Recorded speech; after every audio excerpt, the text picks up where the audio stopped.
This is Lisa from Mobile Tech Review, and well, we're Mobile Tech Review, right? So we do mobile things, smartphones, laptops, tablets. The Lenovo Horizon 2 behind me here is semi-mobile. It's one of those all-in-ones that has a handle on the back, 27 inches, but you can carry it around from room to room. It's 15.7 pounds or so. Unless you're a really very strong person, you're probably not going to be carried down the street or something like that. Anyway, pleasing all-in-one 27-inch display, Core i5 and Core i7 CPUs inside, and some really good software that I think is the future of at least the family all-in-one. And we're going to look at it now. So this is the Lenovo Horizon 2. This is an all-in-one PC that is, in theory, mobile. Like I said, a little over 15 pounds or a little under 16 pounds, somewhere in between there. Has a handle on the back. You can carry it around. So you can take it from room to room is the idea. You can also flatten out that handle on the back and use it as, well, a really big tablet. Okay, that might sound a little bit dorky, but it comes with nifty accessories like this. You get two of these joysticks with little suction cups here. You might have seen something similar for the iPad and make it easier to play games. You also get two of what they call the strikers here. These have nice little Teflon pads on it, and they slides around on the screen, as you can see here. Great for playing air hockey. There's also a dice accessory. It's a little wireless dice that connects to the USB port. So for games that you're playing, well, that involve throwing dice, you can do that too. You get the idea already. This is for family and this is for games. This is not really marketed towards business people at all.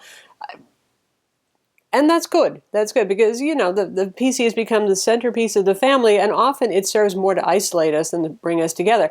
And with Lenovo's Aura software, which we'll show you, there's about 60 applications and games that included there. There's a lot of stuff that you and your family can do together, whether it's editing photos, scrapbooking, watching videos, playing music, or playing games together. But what's inside this beast? 27-inch display, and this is an anti-glare finish. It does reduce contrast a bit, you know, but it's not as bad as some of the matte displays we've seen. The nice thing is obviously not much glare. That really helps, and it feels very nice and silky to the touch. 1920 by 1080 display here, so I would love to see higher resolutions available. This is a $1,500 all-in-one, so it's not a cheap one. And, you know, Full HD 1920 by 1080 is great on a 13-inch laptop's okay, on a 15-inch laptop too, but when you're talking a screen this big, it would be nice to have that option. But here's the problem. This is running on essentially ultrabook CPUs inside, Core i5 and Core i7 dual-core ULV 15-watt CPUs, the same thing you would find, say, in the Lenovo Yoga 2 Pro or the Lenovo Yoga 2. It's not for heavy lifting in terms of computational ability and even moving that many pixels around the screen, though it does get some added help with NVIDIA GT 840A graphics. So that's kind of a custom CPU designed for the all-in-one here, not a GTX, it's just a GT, but it does have 2 gigs of DDR5 VRAM. The bottleneck here, before you think, oh man, I'm just going to go to town with Max Payne or Battlefield 4, the bottleneck is going to be the CPU here. You're still looking at ultrabook CPUs, and while a lot of games are more graphically demanding than they are CPU intensive, that's still, it's great for the Metro games, the Aura games, which are casual game style games. It's really not a gaming PC either. And for those of you who are wondering about that virtual dice, or really it's a die, here it is. The receiver plugs into the USB port on the computer, and then this little guy pops out, and then you just shake it and you throw it. Clever. It is clever. There's a lot of innovation here for new ways to use an all-in-one. Lenovo includes a wireless mouse and keyboard. It comes with a very compact 2.4 gigahertz transmitter. The keyboard I like. It's very, very nice. Good tactile feel. Lenovo's usual smile-shaped keys. Not too slippery. The mouse has a very grippy finish. That part I like, but very, very stiff clicky buttons here. And this is the area where you can scroll, but it's not always very responsive to that. And also tapping on it will switch you back between applications, which is easy to do accidentally. So the mouse, I'm not quite as thrilled with. The keyboard, lovely. When it comes to ports, we have an okay selection here, nothing too stellar. All-in-ones don't necessarily have a huge number of ports. We have 3 USB 3.0 ports, but one of those is taken up by the little wireless transmitter for the keyboard and mouse. So functionally, you have 2 here. If you're going to use a lot of peripherals, obviously you're going to be plopping down a USB hub on your desk. We also have full-size HDMI here, combo mic headphone jack, and obviously this is where our charger plugs in, and you can see it's a decent sized brick. Though the CPU might not need much power, the large display itself requires some power, so you need a good sized brick right there. Now on the back of the machine we have, well, no surprise there, ventilation here, ventilation along the bottom. This is where our speakers live, and you know, despite the fact those speakers are facing away from you, sound is actually pretty adequate for this with a medium-sized room or so, even if you don't have it against a wall to reflect that sound. And here's our stand, which is heavily spring-loaded. While this might be a great machine for kids in some ways with the games and the touch experience on it, this hinge is very strong and spring-loaded. This is not something for kids. I'm really working it hard here. It's good for supporting the machine, no kidding. And then to lock it in place so you can use it as a giant tablet, you hold it in here and it clicks with this little release latch. When you release it, hold the hinge rather, assembly, because otherwise it might just fly out. And you have to press it in and then it springs out and it becomes damped by the time you get to here. It's pretty much a one-position device. That's where it's strongest. You can do something like this.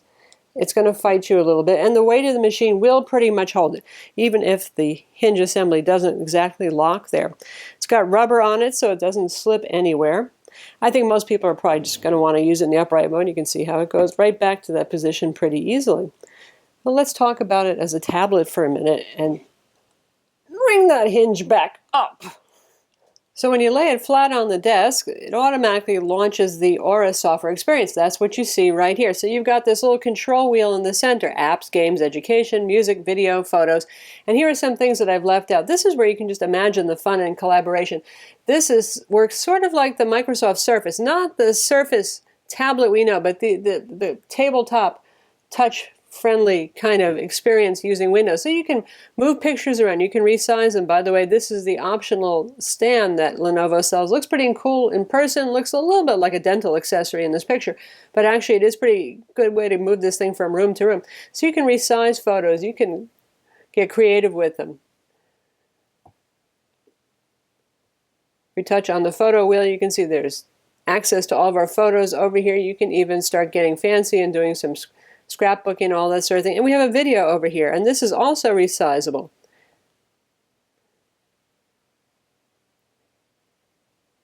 And there's our video playing. We have the speakers turned down at the moment. So you can imagine a family using this together, throwing content back and forth to each other, maybe getting into some editing experience. You can play music and stuff like that. It's pretty neat stuff. And by the way, the indicators up here, there's for closing Aura. That doesn't always work so reliably. Putting it upright works every time, or hitting Alt F4 on the keyboard. And this is your angle indicator right here. And that says 5G. Don't get excited and think it has next generation cellular wireless. That's just their indicator for Wi-Fi. And by the way, this has dual band Wi-Fi 802.11ac. There may be some models out there with 802.11n, but either way, you're going to get dual band networking. It's been pretty reliable in our tests, and it also has Bluetooth 4.0. There's a little NFC indicator on the bezel here to make it easier to wirelessly, well, at least try to transfer photos from your smartphone or your NFC-equipped tablet. Not so many tablets have NFC, but smartphones, that's pretty common, so you can get even more creative with using this stuff. Now when it comes to education, there's several little applications for kids here. We're going to check out games, and just have to try it air hockey, right? We have these two pucks right here. You can see how that's going to do. Looks promising so far, right?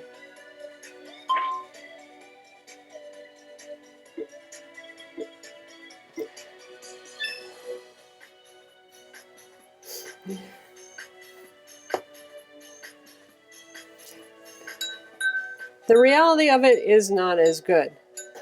As you can see, it really doesn't respond to the input either of touch or the strikers very well. But there we go, that's how it worked.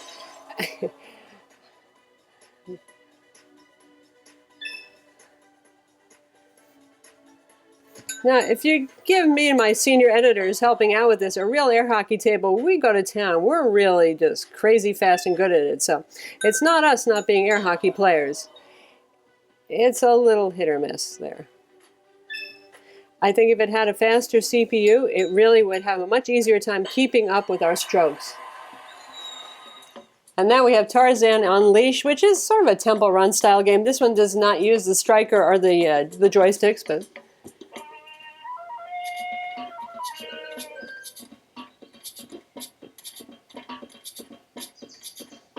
this one responds a little better.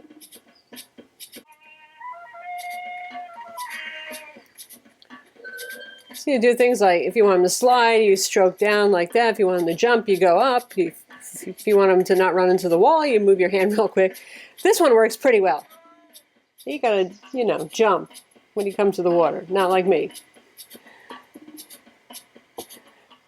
But you get the idea. There's some fun gaming here. It all needs a little bit more horsepower, unfortunately. Not really from the GPU. The GPU is okay, but from the CPU itself. But some of them run pretty well. This one's actually quite playable. So as you might expect for something that you can, well, not just lay down flat, but carry around, it does have a battery inside. It's a 6-cell battery. It's good for about 2 hours of use. Really, it's meant to be able to get you from place to place without having to shut down more than it is to be using it for a long period of time unplugged. The display, 97% of sRGB, so that's pretty good color gamut. Like I said, the matte coating makes it look a little bit less stunning and saturated, but it's not bad by any means. And the display is big enough to have windows side by side. Right there you can see what our specs are on this particular machine. We have 8 gigs of RAM, which is currently the most you can order it with, and we have the Core i5-4210U. It's also available with the Core i7-4510U, also an Ultrabook dual-core CPU. That's at 2 gigahertz versus 1.7 gigahertz for this one. There's about 10% difference in performance there. This has a 1 terabyte hard drive. That's one of the reasons why it doesn't seem as peppy as I would like. Hard drives these days, especially the 5400 RPM ones being a bit slower, you're going to wait a little bit longer for programs to load and for Windows really to keep loading. Even though you see the desktop right away, it takes a bit longer. Certainly easy enough to use for web browsing right here. Everything is big and large. We're at 100% scaling, which means we're not zooming in it or zooming out at all. Pinch zooming works just fine like that. And let's watch a video of the HP Stream 11 so you can hear the speakers, which are at 66% volume right now, and see how video looks on it.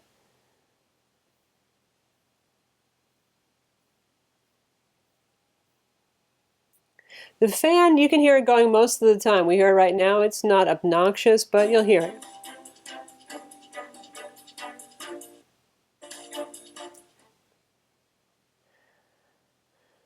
That's a pretty big stretch for 1080p. Tech review, and this is the HP Stream 11. Nice simple name there. There's also a Stream 13. As you might guess, the 11 is the 11.6-inch model. The 13 is a 13.3-inch model. What's so special about this? Looks pretty good, actually. It's not bad. Obviously, for Netflix, for Amazon Instant Video, that sort of thing, it's perfectly capable of doing that. No problem with 1080p video playback. In theory, given the GPU on this and the CPU, you should be able to do 4K video, but what would be the point? It's only a 2K, aka 1080p display. In terms of synthetic benchmarks, in PC Mark 8, the home test, it scored 2745. Geekbench 3, 2529 on the single core, 4948 on the multi-core. 3D Mark 11 sadly wouldn't run. It just kept crashing when we tried. Don't know why. It probably might be having a little trouble with the GT840A, an unusual graphics card, or really, who knows. Anyway, it's scoring about like an Ultrabook would. Same scores as you would find on any Ultrabook in terms of CPU performance there. Graphics performance, obviously going to have a little bit more punch with the GT840A. We have a webcam up front here, so for those of you who want to Skype with the family, that works out just fine. And Windows 8.1, 64-bit, so you've got full Windows here. You even have a big old Windows home button there for switching back and forth between the live tile and the Metro interfaces. So all in all, it's a adventurous all-in-one. I really like what Lenovo is trying to do with the Aura touch experience on this, with the games, with the photo editing, with the whole family fun getting involved and being collaborative on a single device. Again, what's holding it back here is the weak CPUs, especially when you look at something like the Dell XPS all-in-one. Their 27-inch is just $100 more, and you get a much more powerful CPU inside. You get a quad-core CPU and touchscreen as well. Maybe next generation, maybe for the Horizon 3. So that's the Lenovo Horizon 2. Really promising software. I think it's hampered by the slow 5400 RPM hard drive and the just ultrabook CPUs inside. It shows promise, but I'd like to see them do what Dell does and actually put some full mobile CPUs in there, if not a desktop CPU, and this would rock then. I'm Lisa from Mobile Tech Review. Don't forget to subscribe to our YouTube channel.